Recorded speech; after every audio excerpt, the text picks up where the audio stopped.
Tirem as crianças da sala! Hoje é dia de Motley Crue, discografia do pior para o melhor.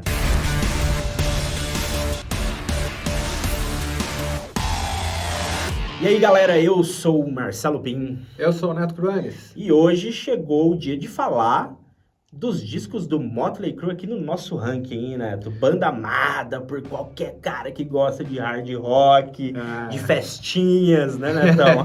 Banda que eu amo, mas como o Pim falou, tirem as crianças da sala, porque é sexo, drogas e rock and roll. Totalmente. E Motley Crue não tem como a gente falar dessa banda sem entrar em polêmicas, né? E polêmico já é o nosso próprio ranking aqui, né? Porque a gente votou, elegeu a nossa ordem de preferências e a galera xingou a gente de tudo que é nome no Instagram, porque cada um tem sua preferência, né? E eu vejo bastante divergência, assim, quando eu converso de Motley Crue. É uma banda que a gente gosta muito, então sempre falamos de Motley Crue o tempo todo. Então sempre dá divergência. O cara que gosta mais de uma fase, que gosta mais de um disco, normal. Tem discos que são unânimes também, mas eu acho que as pontas aqui são meio que quase unânimes, mas eu acho que tem um disco aqui que a gente colocou em umas posições que a galera vai dar uma chiada.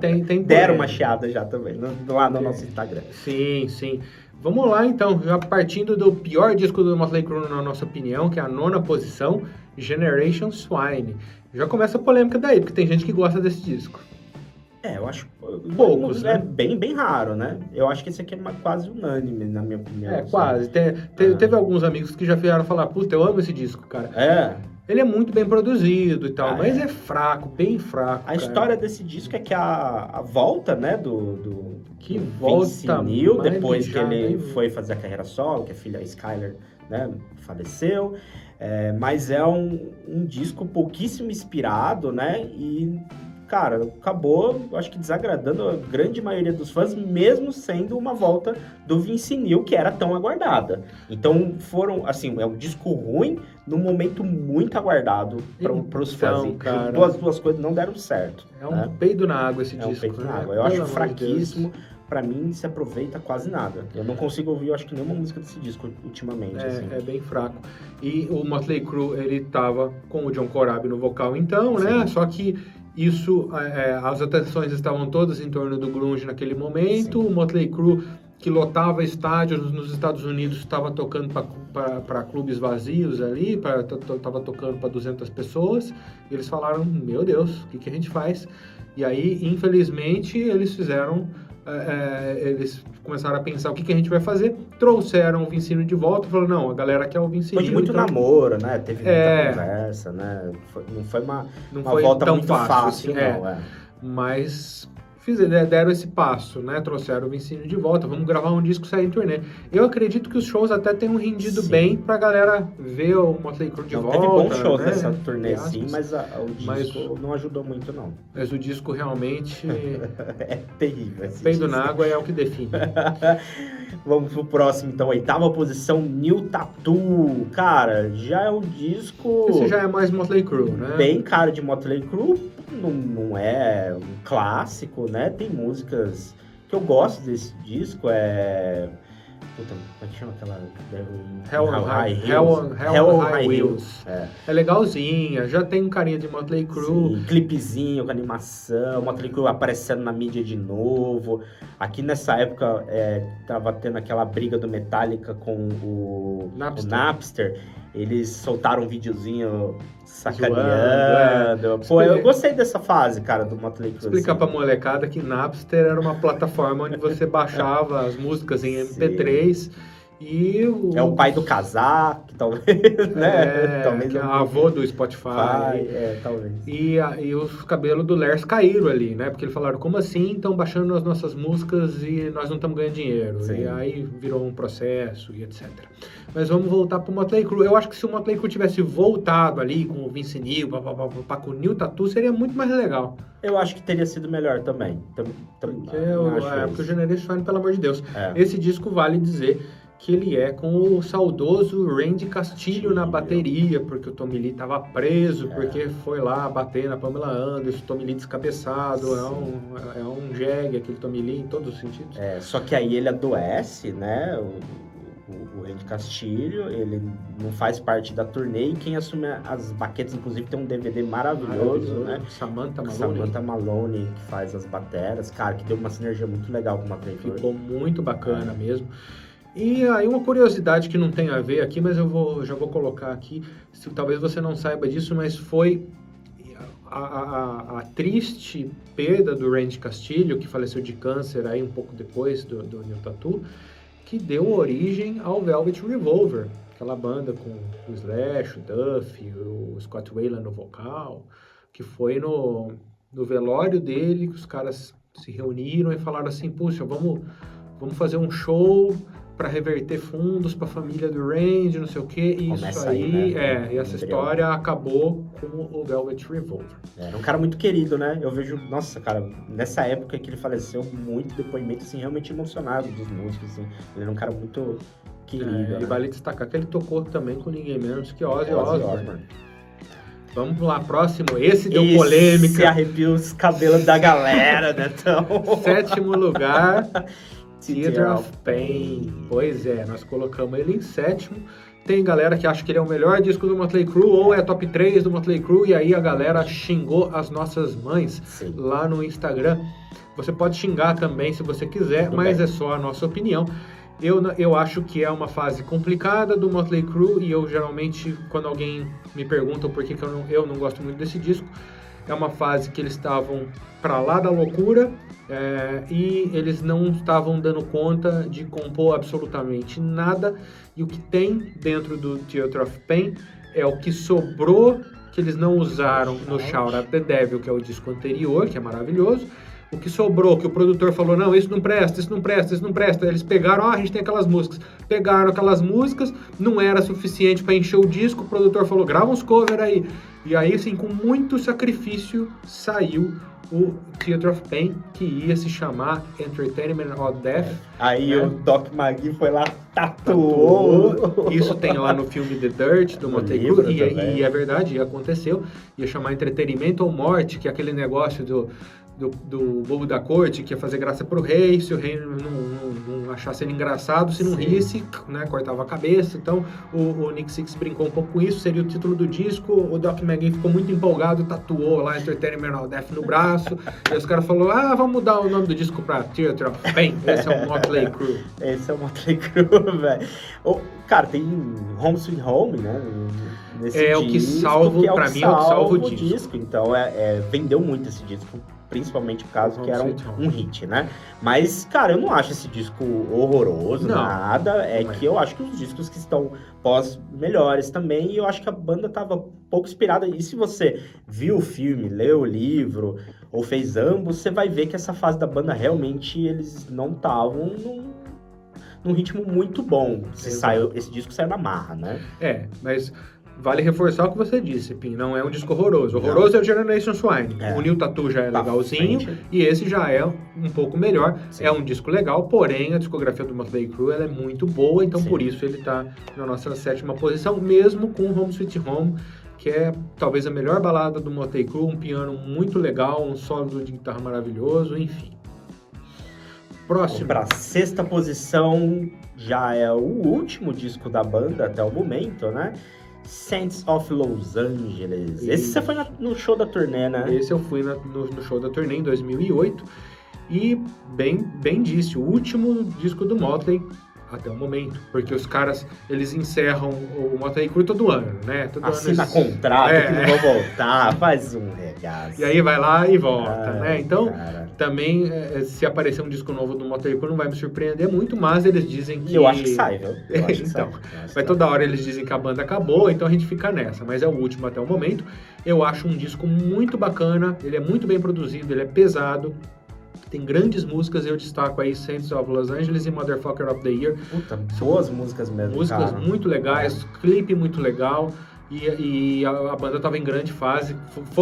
Mais uma vez, foi uma volta do Motley Crue, né, que estava separado, eles não estavam tocando, o Mick Mars com problemas de saúde, né, ele tem uma doença que ele se atrofia os ossos lá, né, inclusive a Fender fez uma guitarra que ela é menor pro Mick Mars tocar sem se movimentar tanto. E E no fim das contas, deu liga e é um disco eu muito gosto bom. bastante desse disco aí, cara. Eu acho muito bem legal. E a turnê é muito boa, apesar do o bumbo do Tommy Lee era quase maior que ele, um negócio absurdo. Na época, né, um disco bem recente, né, se você parar pra pensar, né, cara, muita banda aí já não tava no gás que eles estavam não, cara. Isso que é legal do Motley Crue. Se eles voltarem hoje, eu sei que eles vão voltar com gás, cara. Assim, não é a mesma coisa de antes, óbvio, né? A gente vê o tamanho que tá o Vince Neil, até gera as piadas, né? Mas eu vejo que eles têm energia no palco, não é por acaso que eles voltam, eles realmente gostam. Você vê os depoimentos deles, eles gostam de estar juntos fazendo, é por causa de dinheiro? Óbvio que é por causa de dinheiro, mas eles ainda têm esse prazer de tocar junto, isso é perceptível em qualquer retorno do Motley Crue. Eu achei até impressionante alguns vídeos que eu vi, o Nick Six parece estar limpo. Né? Então quando a gente fala, nossa, o Motley Crue tem uma energia, eu já penso, eu sei de onde vem essa energia do Motley Crue, né? Sim. Mas eu vi vídeos dele com criança ali do lado do palco, com a família. Tipo, limpo, 100% limpo não deve estar não, mas... mas... né? Tá melhor do que é. Melhor não comentar muita coisa e a gente ir pro nosso quinto lugar, que é o álbum auto-intitulado Motley Crue, que eu acho maravilhoso. No meu gosto pessoal, ele estaria até uma ou duas posiçõezinhas para frente, que é justamente sem o Vince Neil, quando o Vince Neil brigou, saiu, ele também perdeu a filha ali, foi um momento muito difícil para o Vince Neil e muito difícil para o Motley Crue, mas eles trouxeram o John Corabi, deu uma liga sensacional e para mim é um disco perfeito. E uma das melhores produções da história do rock, na minha opinião, até hoje, é esse disco, cara. Para mim, ele foi referência, ele é uma referência até hoje, assim como o Black Album, ambos foram produzidos pelo Bob Rock, né? O Black Album do Metallica. Para mim, os dois, até hoje, são referências de como se gravar um disco de rock, cara. Principalmente parte de bateria, né? Nossa, guitarra, o peso das guitarras. O Bob Rock, cara, é fantástico pra isso, né? E esse disco tem essa assinatura dele mesmo, cara. Eu acho bem foda. O problema foi a galera viúva do Vince Neil, que, cara... E eu até entendo, não vou criticar isso, mas o pessoal, assim, caiu matando, né? O Motley Crue nessa fase aqui foi decadente. Aquilo que você comentou no começo, que a banda tava fazendo show tava acostumada a lotar estádio, tá fazendo um show para 1.000 pessoas, 800 pessoas num clube, né? Se a banda tava indo de mal a pior, e de forma alguma eu acho que a culpa é do John Corabi, que é um excelente vocalista, tocava guitarra nessa época junto, ou seja, a banda ficou mais pesada porque tinha arranjos de guitarras complementares.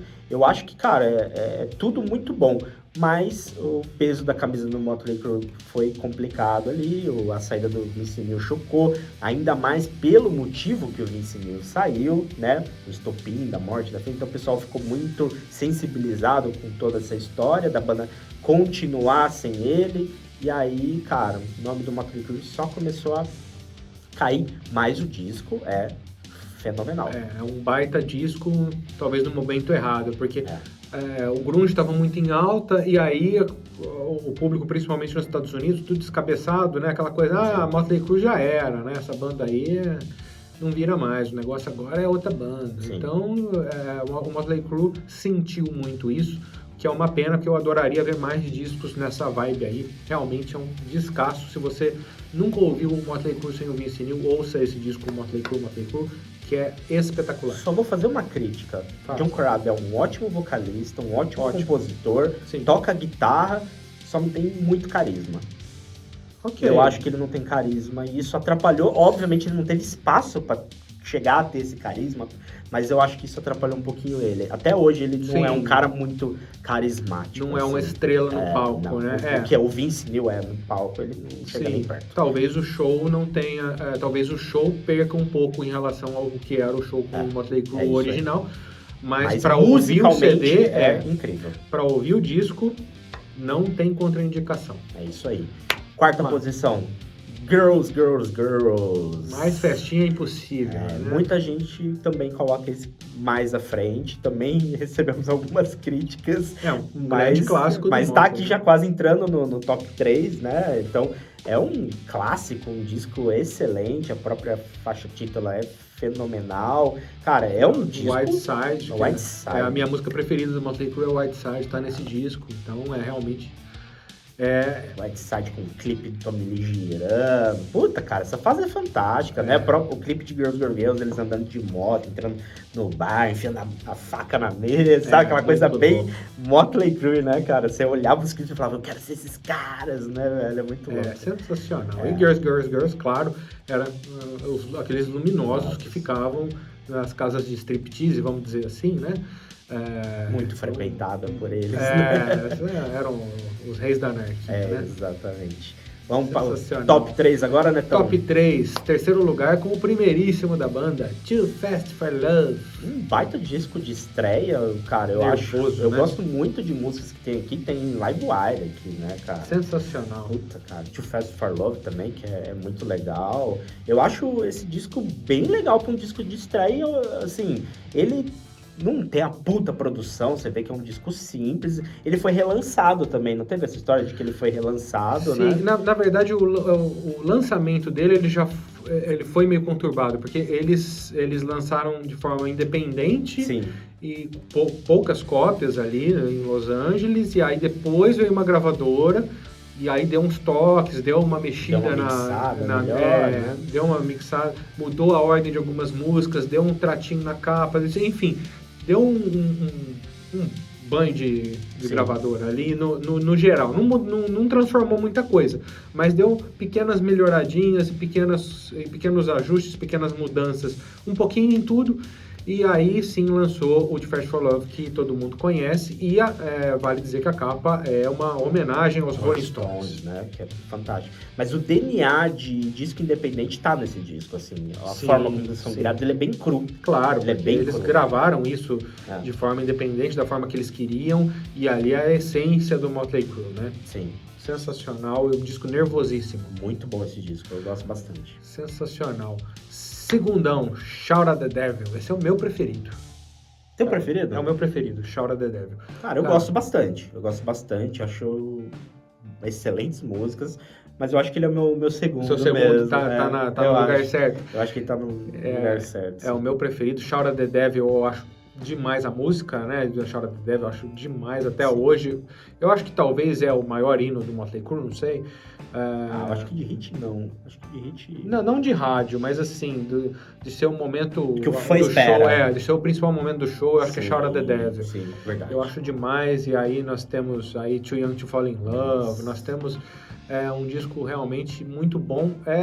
Pra mim é o auge da loucura ali dos caras, né, entre o Shout at the Devil e o Girls, Girls, Girls, é onde os caras realmente... E eles explodem aqui, né? Assim, o primeiro disco, ele é um pouco mais... Assim, um lançamento um pouco mais comedido, ali, uma coisa um pouco, né? Mais... E aqui a coisa foi, aqui, né? Aqui o Shout, eles já estavam fazendo um grande show, já estavam abriram pro Kiss algumas vezes. Vale contar essa história, né? Quer contar aí? Não, vai lá, você conhece melhor. Porque o Doc, que era o empresário deles, era o mesmo empresário do Kiss, né? E aí ele falou, bom, precisa botar os caras pra tocar junto com o Kiss, pro público ver o Motley Crue, começar a gostar da banda, enfim, isso acontece muito até hoje. Normal. Colocaram o Motley Crue para abrir a turnê do Kiss. Eu acho que eles foram pro Canadá fazer uma turnê por lá e para depois falar nos Estados Unidos, o Motley Crue tá bombando no Canadá, né? Isso rola muito. No segundo show, o Gene Simmons já chamou o Doc e falou, manda essa banda embora, não vão mais tocar com a gente, nunca mais você coloca o Motley Crue para tocar com a gente. Porque os caras realmente eles aprontavam de tudo que você imaginar, né? De quebrar hotel, cheirar formiga, tudo aquilo que você viu no The Dirt, né? Se você não assistiu, corre no Netflix para ver.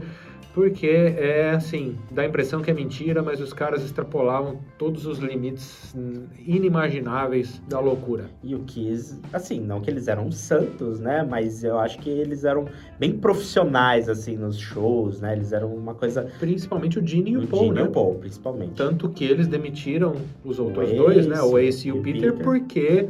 problema com bebida, problema com droga, eles começaram a não tolerar isso mais e hoje e eu acho que muito da longevidade do Kiss se deve a essa postura do Paul e do Gene de colocar as coisas regradinhas E aí o Kiss virou uma empresa, virou uma máquina, né? Então, 40 Igualzinho o anos Motley Crue. uma máquina de destruição. Contra uma de fazer dinheiro. Não que o Motley Crue não faça dinheiro, né? O Motley Crue faz muito dinheiro. Faz. Uma banda que aqui pra América... Não vou falar América do Sul, Brasil talvez não tenha o público que tem na Argentina, no Chile. Eles são muito queridos na América do Sul, mas no Brasil nem tanto, né? Mas nos Estados Unidos eles são, sei lá, banda de arena. Tipo um Roberto Carlos, assim, sabe? Nossa, mano. Não, eles são muito. O que eu quero dizer é que assim, eles são muito que xinga a galera, né? Cala a boca! Esse aí, não no sentido de. Eu falo de fama, né? Assim, vamos eles são assim, tão conhecidos. São Aerosmith. Mas aí é banda de rock. Eu quero, assim, banda de. Aqui entendi. no Brasil, quem que é o artista Nossa, mega famoso? Ivete Todo mundo Sangalo. tipo uma Ivete Sangalo, assim. Não estamos querendo comparar estilo, tô falando de fama, gente. Eu acho que eles realmente são muito conhecidos. Tommy Lee participa de reality show, sabe? Eles são realmente muito conhecidos lá. São né? famosos. Então eles fazem muito dinheiro, né? Assim, os discos, as músicas. Até hoje tem propaganda que toca Motley Crue lá, entendeu? Então, é verdade. É isso aí. Vamos para a primeira posição. Depois desse Roberto Carlos e dessa Ivete Sangalo, a gente precisa falar de coisa boa. Vamos lá. Vamos para a primeira posição, que é o Dr. Feelgood. Esse é o meu preferido, cara. É o preferido, acho que da maioria. É meio óbvio, porque muita gente, né, realmente gosta desse disco. Mas, cara, eu acho o peso desse disco, as músicas desse disco. Se eu contar as músicas que eu mais gosto do Motley Crue, eu acho que a maioria tá nesse disco. Kickstart My Heart, que é um absurdo. A própria música do Dr. Feelgood. Same Old Situation. Nossa, velho. Eu acho que esse disco inteiro, ele é o disco, pra mim, mais linear, assim. É o disco perfeito. Que dá pra ouvir inteiro, extremamente pesado. Ele também é produzido pelo Bob Rock, né? E, aliás, essa produção do Bob Rock foi que deu origem ao Black Album lá depois. A história começa lá no The Cult. Isso. No Sonic Temple, né? Aí do Sonic Temple o Bob Rock produz o Dr. Feelgood. Isso, e aí vai pra Black Album, que abre o Bob Rock pra um monte de outros discos. Aí mas eu digo no sentido assim, foi esse o disco que o Lars Ulrich pegou e deu na mão do Bob Rock e falou assim, ó, o Metallica que é um disco desse. Então daí a importância do Dr. Feelgood, né, cara? É um disco realmente de nota 10, cara. Eu acho esse disco incrível e até hoje, cara, legal, assim, esse disco é tão importante pro Motley Crue que até eles lançaram recentemente pedal de guitarra que faz a sonoridade de guitarra do Dr. Feelgood, assim, é um negócio que ficou muito idolatrado, né, cara? Eu acho, cara, é uma referência. Bateria e guitarra desse disco é um negócio absurdo, cara, absurdo. E vale dizer, se você tá conhecendo o Motley Crue agora, vale dizer que Kickstart My Heart é sobre a morte e a volta do Nick Six. A vida do Nick Six. Que morreu de overdose um pouco antes aí desse momento e chegou até a noticiar, né? Tipo, a equipe médica que atendeu ele deu a nota, falou, ele morreu, e aí um integrante da equipe, não sei se médico ou enfermeiro lá, falou, não, vamos mandar adrenalina nesse cara, começou a injetar coisa nele, ele deu ele volta, ele ficou 5 minutos realmente apagado, e aí ele escreveu sobre isso aí, em Kickstart My Heart. O Nick Six é compositor da grande maioria das músicas, né? Ele discos, né? Ele é o cabeça, né? Isso, ele é a figura central. Muito das músicas desse disco conta essa fase bem complicada. O Dr. Feelgood era o traficante, né? Então tudo tá em torno dessa vivência dele, né? Com drogas, com orgias, né? Tudo é bem em torno disso. E ele tem um livro que é um diário, acho que de 1987, um pouquinho antes do Dr. Feelgood, que realmente é um diário. Cada capítulo do livro é um dia da vida desse ano de 87 dele. Então começa em janeiro e vai até dezembro. É muito legal. E aí você vê o tamanho do buraco que ele tava, que realmente a hora que ele voltou, que ele capotou lá, inclusive ele tava com o Slash e com outros amigos, né, nesse momento que ele morreu, e o Slash também tava no mesmo nível que ele ali, viu ele morto, não sabia o que fazer, saiu correndo. E a hora que ele saiu do hospital, que ele voltou para a vida e ele trouxe essa lição toda, a primeira coisa que ele fez foi entrar no quarto e injetar a heroína. Então é um negócio... Esse cara tá vivo hoje em dia. Ninguém sabe como, né? É complicado. Porque Ozzy Osbourne falou... outra biografia que eu li também. Ozzy Osbourne falou no livro dele: se eu ficasse mais uma semana com o Motley Crue, eu morria. O Ozzy. O Slash, na biografia dele, também li: se eu ficasse mais com esses caras, eu tinha morrido. Duff McKagan, do Guns N' Roses, também li a biografia: se eu ficasse mais uma turnê com o Motley Crue, eu morria. Os caras eram foda, né? Motley Crue é isso aí. Vamos agora para os comentários desses... Comentários. Os linchamentos. Lá no Instagram nós postamos a nossa ordem de preferência aí. E a galera, acho que a galera xingou muito a gente porque é uma discografia polêmica, né? Não é aquela coisa, todo mundo odeia esses discos e ama esses discos e esse é o preferido de todo mundo. O Motley Crue não é assim. Cada um tem o seu preferido. Do Pinha é o Dr. Feelgood, o meu é o Shout at the Devil, eu tenho um amigo que prefere o Girls, Girls, Girls, eu tenho um amigo que prefere o Motley Crue, tenho um amigo que prefere o Too Fast for Love. E tem amigo que prefere o Theater of Pain. E tá tudo assim. bem, é verdade, a gente tem amigos que gostam muito do Theater. Vamos lá. Eliso Strovesky. Dr. Feelgood tem um peso e uma elaboração muito maior, mas eu acho que ainda ficaria com o Shout at the Devil e tá junto contigo. Bom, olha lá. RXHXBX, Dr. Feelgood em primeiro, segundo Shout. E em terceiro, o Motley Crue com o John Corabi, hein, cara? Olha que interessante. Edu Gasparini aqui colocou um Shout at the Devil. Eu acho que ele quer dizer que o preferido dele é o Shout. Tamo junto. Vamos lá. Sá Barreto. O meu pódio trocaria o primeiro pelo segundo. Também mais um. Rafa Castro, que já participou aqui. Rafael, amigão nosso. Perfeito. Ele gostou muito. Cara, não teve linchamento do... Eu lembro de ter visto alguns comentários que chegam nas inboxes ali, nas mensagens, mas nos comentários daqui, mas eu lembro de muita gente falar, principalmente do Theater of Pain. Até amigos nossos xingaram a gente. Eu acho que foi mais muitos amigos ali nos grupos internos, porque a maioria aqui, eu acho que tá... A galera mais falou do Shout at the Devil aí, sim, né? Sim. É isso aí. Bom, aproveita aí, já curta, já se inscreve, já comenta, segue a gente lá no Instagram, né, Pim? É isso aí, nós estamos lá no Pod Rock BR, segue a gente, acompanha nossos posts, os lançamentos de novos vídeos, conteúdos diversos. Também não deixa de acompanhar os nossos episódios do podcast, tá lá no Spotify ou no streaming que você usa aí. Mas você pode acessar o nosso site, www.podrock.com.br. Ouve tudo de graça, tem centenas de conteúdos lá. Tem coisa pra caceta. Só coisa bacana. É isso aí, beleza? Galera. Valeu, até a próxima. Valeu.